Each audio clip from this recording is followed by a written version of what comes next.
ole voin hi ni som ni le pakhat September sang ni som hi pali ni a chuan tuna han Kolasib Rengtekawn 0 point a kanom meka kon pui tru khamrang in kara national highway kong pui chei meka thazoka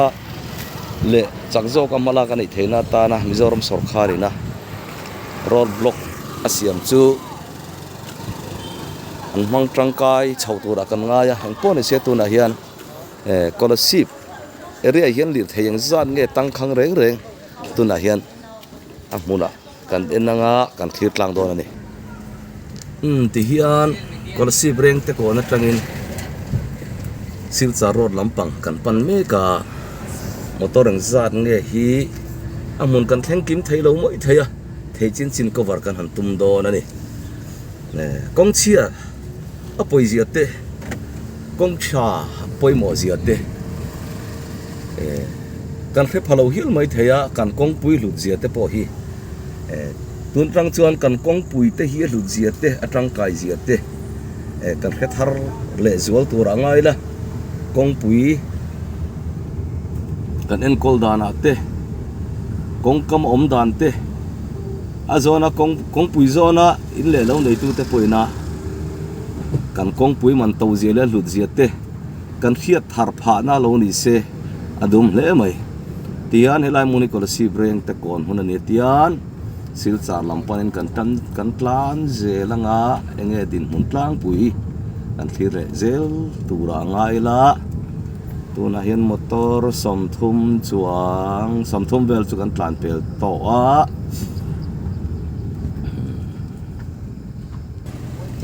khi zel photang eng po ni se Mizoram ina kan chak lak na poimo per kan lifeline chu tun din mura chuan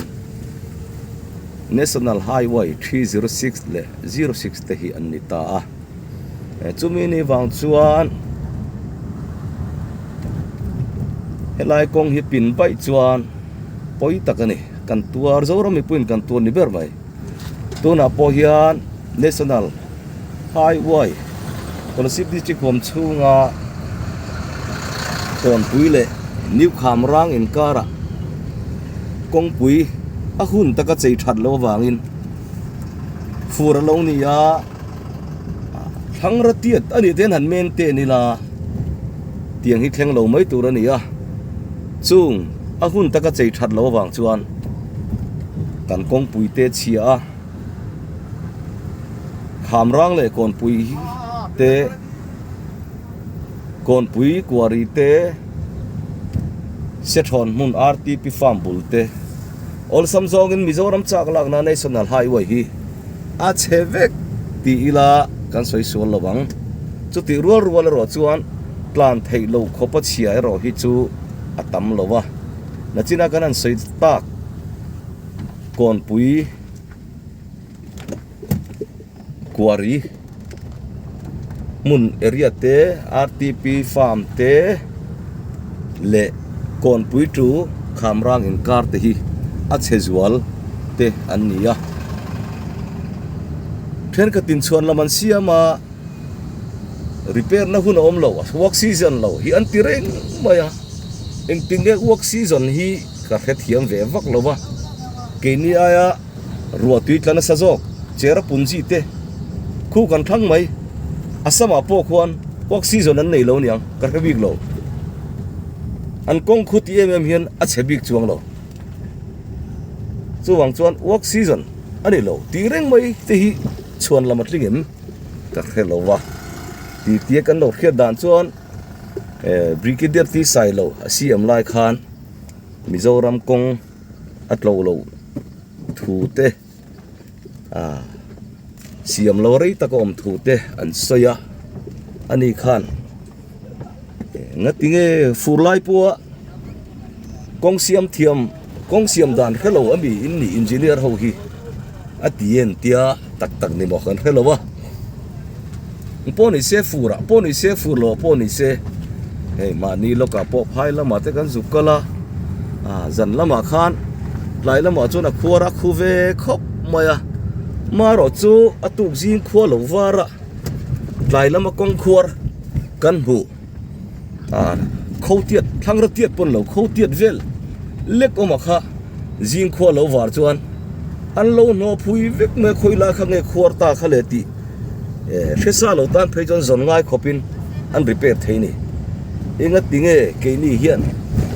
cần công chia thế hi hay pot hole cần tị thế hi nó hi cần har sat em tị hi cần in zona anh ấy cái này engineer này về lẩu tan chọn khiên ngay nó hao lo azir chuộc thế pon ăn khiên lẩu thấy chọn azir lẩu tan thấy chọn khiên ngay nó khá lẩu rim maya anh po này se cần ram công pui cần chak lak na te hi chak lak na kher lo po cần công pui rim mà te hi thang ra tiat ani to hi chon repair la kher tiat ani hinga kher lo vila ti chuan cần ram công po tlawang ti hi ring amila adik po ka ring cheng zanga mana siam thei kha asing tel ni hun kang ha ka moti mai tur hi ni kong pui tha kan du tu pon kan mo vek ate bera tanga lian dot thengin kong pui than lo chuan kan ei zon na tin tuara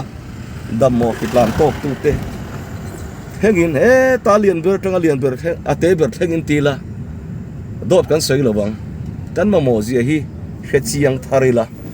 kan kong pui te po do atila tin kong pui en kol tu te point chuan lam siama mo pu tur jong lo hian kan mo phurna ni ti ria achia tak ma kong pui repair na chang hi ria thar a hun to khop mai he ringot hi zong in ma son na om lo wang ti alo om khop mai ti hian tu na kan thlen na hi Kolasib Rengtekawn pia FCI godam kha kan tlan pela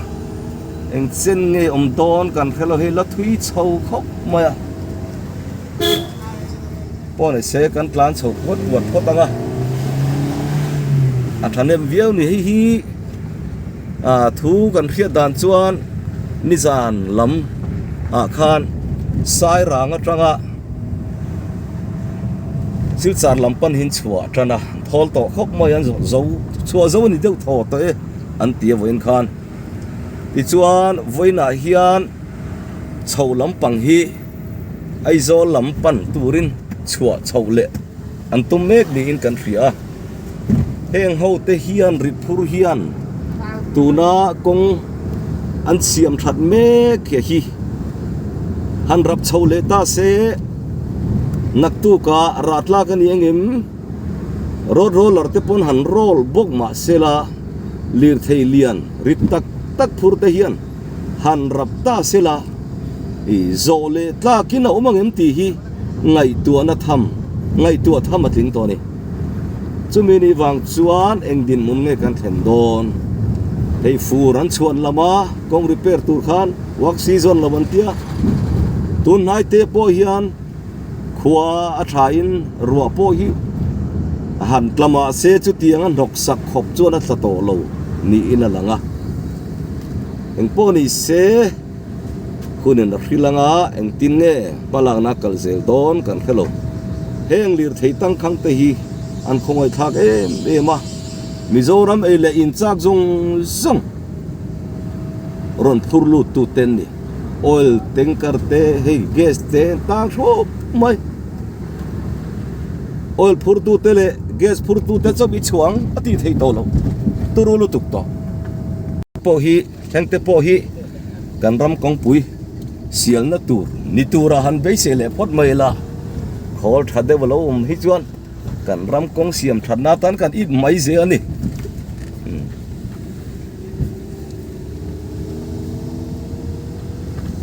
phai ram kan ti zo ka te po phai zo la tuitlin keng ku na muna po fur line kong an siam the ni chuan Mizoram po hian kan siam theyang ti hi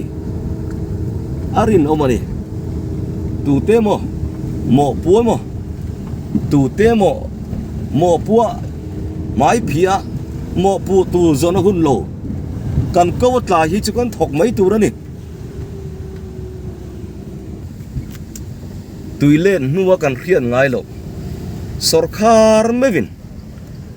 chak lak na kong pui a chiat lu tu ka wangin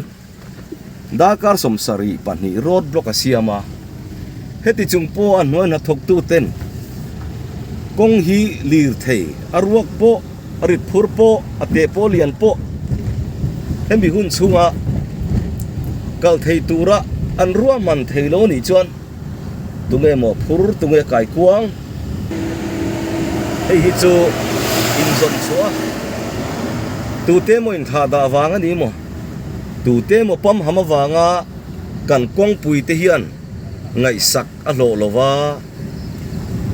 emo a chiat wa a lo chiat pha ni chuan a kai kuang hi chuan e tuar ngam sela torin huam sela e action la tu te po hianin langam tiangu sual hi kan vul lian lu tuk tem sual hi zalen lu tuk to em alang chin chaw thil thadu pulpit langa le mi pui ma thil thadu maro chu ma ni che tlat changa poisang nei lo kan lo ni mai em in bi chian a hun khop mai eng po ni sela kan pathian thu ang taka taimak na le rinom na in kan ram kai hruai la dep de na te lem le na te hi i honga mila i endong ngam tiangu hetiringot zongin Christian ni velo mizo po ni lo nam dang zok te hian voinia min husita min nui so me kani hi zana chang riangu nei ba ka in cheite sumlak lu mil lova in le lo van tlang mua po sumlak lu na khian manglem lo in le lo ro pui tak tak nei te sumlak lu ne na te khina fashion changkang tak tak nei te smartphone changkang tak huma top up man po thok chuak si lo smartphone home chunga ril ru le ngai to na smart lem lo po hi kanom treu nge yang le chu wangin ngai to na siam tharabu tu na kan ram kan kong pui ti khopa har satna min khen tu po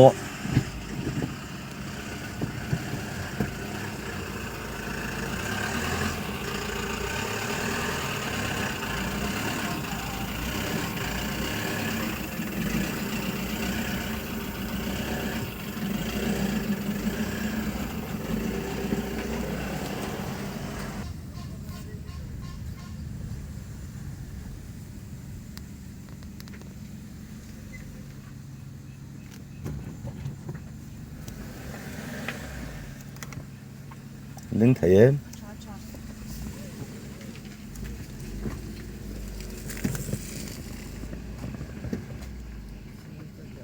अच्छा है अच्छा ठीक है ठीक है ठीक है ठीक है